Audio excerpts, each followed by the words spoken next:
नमस्कार साथियों, हमारे YouTube चैनल में आपका स्वागत है। अपनी तैयारी को एक लेवल अप करने के लिए हमारे चैनल को सब्सक्राइब करें, बेल आइकन ज़रूर प्रेस करें जिससे सभी नोटिफिकेशंस आपको टाइम से मिलते रहें। भारतीय राज्य व्यवस्था के अंतर्गत आज हम अध्ययन करेंगे राज्य के नीति निर्देशक सिद्धांतों का। चलिए शुरू करते हैं। राज्य के नीति निर्देशक सिद्धांत। राज्य के नीति निर्देशक सिद्धांत का वर्णन संविधान के भाग 4 में अनुच्छेद 36 से 51 तक यानी कि 36 से 51 तक किया गया है। इसकी प्रेरणा आयरलैंड के संविधान से मिली है। बहुत बार ये क्वेश्चन पूछा जाता है। इसे न्यायालय द्वारा लागू नहीं किया जा सकता, यानी इसे वैधानिक शक्ति प्राप्त नहीं है, किंतु फिर भी इस भाग में अधिकथित तत्व देश के शासन में मूलभूत है और विधि बनाने में इन तत्वों को लागू करना राज्य का कर्तव्य होगा। ठीक है, तो इसमें यह बताया गया है कि राज्य के कर्तव्य क्या है। यानी भारतीय संविधान के अनुसार राज्य का नीति निर्देशक तत्व शासन के लिए आधारभूत है। भारत सरकार अधिनियम 1935 में अंतर्विष्ट अनुदेश प्रपत्र यानी कि इंस्ट्रूमेंट ऑफ इंस्ट्रक्शंस को वर्ष 1950 में संविधान में राज्य के नीति निर्देशक तत्व के रूप में समाविष्ट किया गया है। आपको ये पता ही है कि जो अधिनियम 1935 है उससे बहुत सारी चीज़ें हमारे संविधान में ली गई हैं। भारत के संविधान में कल्याणकारी राज्य की संकल्पना का समावेश राज्य की नीति निर्देशक तत्वों में किया गया है। कई बार ये पूछा गया है। कल्याणकारी राज्य का उद्देश्य सामाजिक और आर्थिक प्रजातंत्र की स्थापना करना होता है। यानी सामाजिक और आर्थिक प्रजातंत्र की स्थापना के उद्देश्य से ही संविधान में नीति निर्देशक तत्वों को शामिल किया गया है। भारत सरकार अधिनियम 1935 में अंतर्विष्ट अनुदेश प्रपत्र को भारतीय संविधान में राज्य के नीति निर्देशक तत्वों के रूप में समाविष्ट किया गया है और यह 1935 के अधिनियम के तहत ब्रिटिश सरकार द्वारा भारत के गवर्नर जनरल और प्रांतों के गवर्नरों को जारी किया जाता था। तो आपसे ये पूछा जाए किसे जारी किया जाता था, तो गवर्नर जनरल जो होता था और प्रांतों के जो गवर्नर होते थे। अब कौन कौन से हमारे नीति निर्देशक सिद्धांत हैं।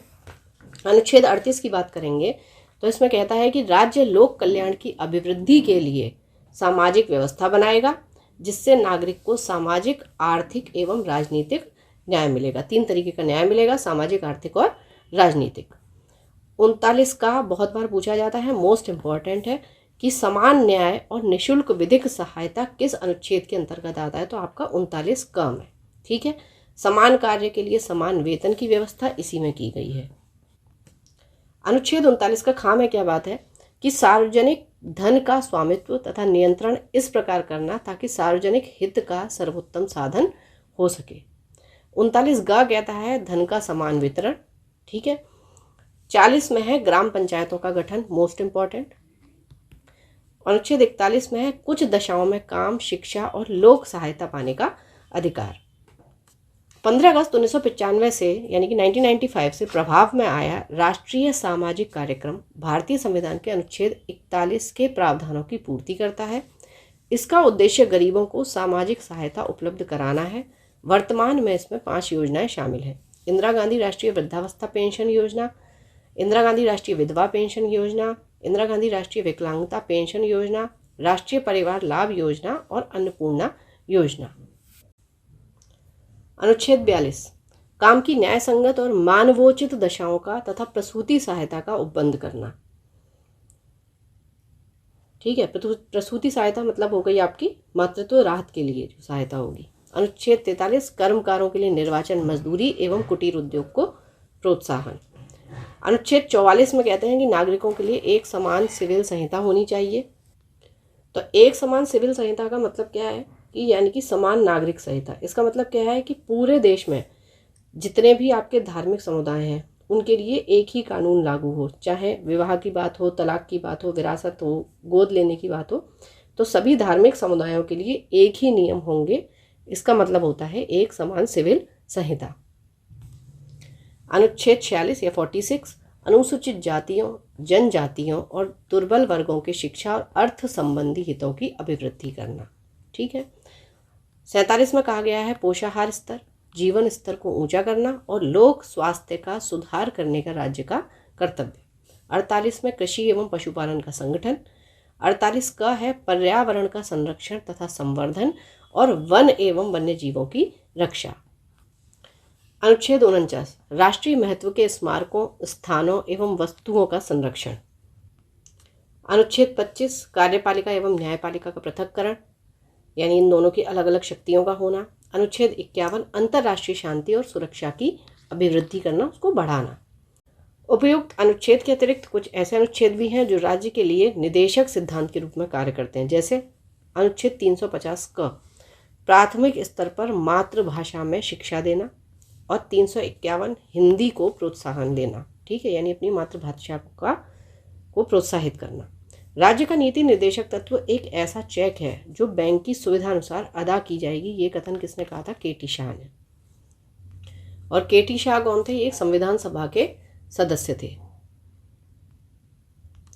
अब बात कर लेते हैं मौलिक अधिकार। हम पढ़ चुके हैं नीति निर्देशक सिद्धांत और इन मौलिक अधिकारों में अंतर। ठीक है, तो नीति निर्देशक सिद्धांत हो गए, मौलिक अधिकार हो गए। ये आपके आयरलैंड के संविधान से लिया गया है, और मौलिक अधिकार यूएसए यानी कि यूनाइटेड स्टेट्स ऑफ अमेरिका के संविधान से। नीति निर्देशक सिद्धांतों का वर्णन संविधान के भाग 4 में है और मौलिक अधिकार का भाग 3 में है। नीति निर्देशक सिद्धांतों को लागू करने के लिए न्यायालय की आवश्यकता नहीं है, यानी कि न्यायालय नहीं जाया जा सकता है। और मौलिक अधिकारों को लागू करने के लिए न्यायालय की शरण हम ले सकते हैं। ये हमने रिट्स में भी देखा था। यह समाज की भलाई के लिए है और मौलिक अधिकार व्यक्ति के अधिकार के लिए है। नीति निर्देशक सिद्धांत के पीछे राजनीतिक मान्यता है और मौलिक अधिकार के पीछे कानूनी मान्यता है। नीति निर्देशक सिद्धांत सरकार के अधिकारों को बढ़ाता है और मौलिक अधिकार सरकार के महत्व को घटाता है, क्योंकि ये व्यक्ति के अधिकारों की बात करता है। नीति निर्देशक सिद्धांत राज्य सरकार के द्वारा लागू करने के बाद ही नागरिक को प्राप्त होता है और मौलिक अधिकार नागरिकों को स्वतः ही प्राप्त हो जाता है। चलिए, अब राज्य के नीति निर्देशक सिद्धांतों से संबंधित कुछ क्वेश्चन आंसर कर लेते हैं, जिससे हमें टॉपिक और क्लियर हो जाएगा। भारतीय संविधान में राज्य के नीति निर्देशक तत्व ग्रहण किए गए हैं आयरलैंड से। राज्य के नीति निर्देशक तत्वों का उल्लेख भारतीय संविधान के किस भाग में है? भाग 4 में। भारतीय संविधान के किस अनुच्छेद में राज्य के नीति निर्देशक तत्वों का उल्लेख है? 36 से 51 तक। संविधान का वह कौन सा भाग है जो संविधान के निर्माताओं के मस्तिष्क और उद्देश्यों को प्रतिबिंबित करता है? राज्य के नीति निर्देशक तत्व। राज्य के नीति निर्देशक तत्वों में निम्नलिखित में किन किन प्रकार के सिद्धांत अंतर्निहित है? तो देखिए, इसमें आर्थिक, प्रशासनिक, सामाजिक सभी प्रकार के सिद्धांत अंतर्निहित है। भारतीय संविधान में राज्य के नीति निर्देशक सिद्धांतों को शामिल करने के पीछे मुख्य उद्देश्य क्या था? कल्याणकारी राज्य की स्थापना करना। बहुत बार ये पूछा गया है। संविधान में राज्य के नीति निर्देशक तत्वों को शामिल करने के पीछे उद्देश्य सामाजिक, आर्थिक लोकतंत्र की स्थापना। निम्नलिखित में से किसने नीति निर्देशक सिद्धांतों को बैंक की सुविधा अनुसार देय उत्तर दिनांकित चेक कहा था? ये केटी शाह, अभी हमने देखा था। किस संवैधानिक संशोधन अधिनियम के ने राज्य के नीति निर्देशक तत्वों को मौलिक अधिकारों की अपेक्षा अधिक प्रभावशाली बनाया? 42वां संवैधानिक संशोधन अधिनियम कब आया था? 1976 में। भारतीय संविधान का कौन सा अंग समाजवादी व्यवस्था स्थापित करने की प्रेरणा देता है? नीति निर्देशक तत्व। संविधान में कल्याणकारी राज्य का आदेश किया जाता है किसमें? नीति निर्देशक तत्वों में। नीति निर्देशक सिद्धांत क्या है? वाद योग्य नहीं है, और जो मौलिक अधिकार होते हैं वो आपके वाद योग्य होते हैं। नीति निर्देशक तत्वों का क्रियान्वयन निम्नलिखित में से किस पर निर्भर करता है? ये सरकार के पास उपलब्ध संसाधनों पर निर्भर करता है। मूल अधिकार और राज्य के नीति निर्देशक तत्व में क्या अंतर है? देखिए, मौलिक अधिकार वाद योग्य हैं, जबकि राज्य के नीति निर्देशक तत्व नहीं है। मौलिक अधिकार एवं राज्य के नीति निर्देशक तत्वों के विषय में कौन सा कथन सही है? कि वो एक दूसरे के पूरक है। ठीक है, एक कल्याणकारी राज्य के निर्देश आदर्श वर्णित है राज्य के नीति निर्देशक तत्वों में। नीति निर्देशक तत्वों को कार्यान्वित करने के लिए क्या मूल अधिकारों का हनन किया जा सकता है? तो देखिए, कुछ का हो सकता है। ठीक है, हुआ क्या था 1971 में 25वें संविधान संशोधन के जरिए क्या हुआ था कि जो 39 बी और सी है, ठीक है, तो इसमें निर्देशक सिद्धांतों को लागू करने के लिए बनाया गया कोई भी कानून जो होता है वो अवैध नहीं होगा। ठीक है, अगर कोई कानून अनुच्छेद 14 और 19, ठीक है, इनके तहत दिए गए मूल अधिकारों का उल्लंघन करता है तो भी उस कानून को अवैध नहीं माना जाएगा। इसलिए कहते हैं कि नीति निर्देशक तत्वों को कार्यान्वित करने के लिए कुछ मूल अधिकारों का हनन हो सकता है। ठीक है, तो आर्टिकल 14 जो होता है वो हमारा क्या है? विधि के समक्ष समानता का अधिकार, ठीक है।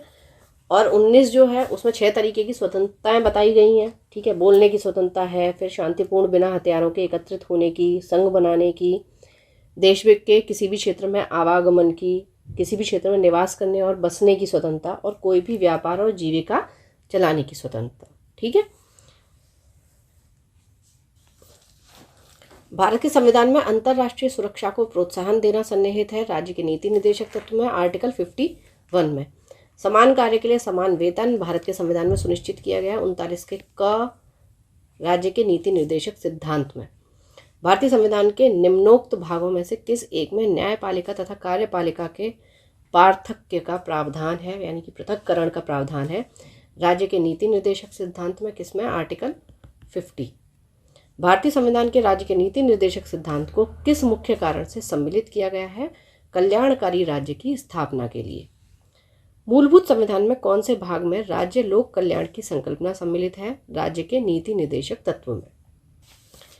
संविधान का कौन सा अंश भारत के नागरिकों को आर्थिक न्याय प्रदान करने का संकेत करता है? राज्य के नीति निर्देशक तत्व। निम्नांकित में से कौन सा राज्य नीति निर्देशक सिद्धांत नहीं है? तो देखिए, अंतर्राष्ट्रीय शांति को प्रोत्साहन आर्टिकल 51 में है। 14 वर्ष तक के बच्चों को निःशुल्क अनिवार्य शिक्षा प्रदान करना आर्टिकल 45, ठीक है। गौवध निषेध की बात करेंगे तो इसमें देखिए अनुच्छेद, जब हम 48 की बात करते हैं, ठीक है, तो अनुच्छेद 48 में क्या कहा गया है? कृषि एवं पशुपालन का संगठन। तो इसमें यह कहा जाता है कि राज्य को गायों, बछड़ों और अन्य दुधारू और वाहक पशुओं की नस्लों के संरक्षण और सुधार के लिए कदम उठाने चाहिए। तो अगर ये हम बात करें तो अनुच्छेद 48 के अंतर्गत आ जाता है। निजी संपत्ति की समाप्ति राज्य के नीति निर्देशक सिद्धांतों में नहीं है, ठीक है। अब इसमें से फिर देखेंगे तो राज्य के नीति निर्देशक तत्व नहीं है। वैज्ञानिक मनोभाव के विकास का नहीं है, ठीक है। पोषाहार के स्तर को ऊपर उठाना है, कमजोर श्रेणियों के आर्थिक हित को बढ़ाना है, कार्यपालिका से न्यायपालिका को पृथक करना भी है। राज्य के नीति निर्देशक तत्व में क्या शामिल है जो मूल अधिकार में नहीं है? कुटीर उद्योग को प्रोत्साहन।